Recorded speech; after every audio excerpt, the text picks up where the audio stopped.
Now we're back in R to visualize what a nonlinear relationship looks like. Now recall, we were plotting the relationship between tip and fare for people who paid in credit and for people who didn't. And we were creating models to accommodate that difference.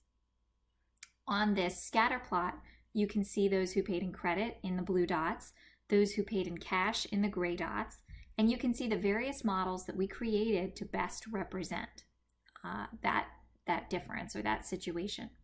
So now I'm going to come back over to the code. I'm going to create two variables, tip squared and the square root of tip. Then I'm going to create a model that uses them. I'm going to call it fit6. We're predicting fare using tip, credit, tip squared, and the square root of tip. Let's come over here quickly and look at that model. Interestingly, tip squared and square root of tip are significant, and credit is not, just like we saw in the previous video. We also see our R squared creeping upwards. Now I'm going to draw that new model, our predictions, onto our scatter plot that we've seen in the past. It's going to take a second because it's a big data set.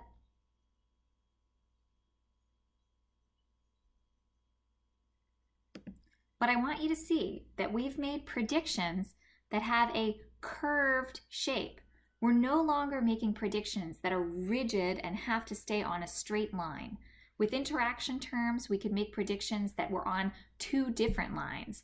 And now, by adding nonlinear terms, we're making predictions that have a swoop down and then up and around. It's a really interesting shaped line because it has components of tip and tip squared and the square root of tip that are all editing that prediction as tip increases.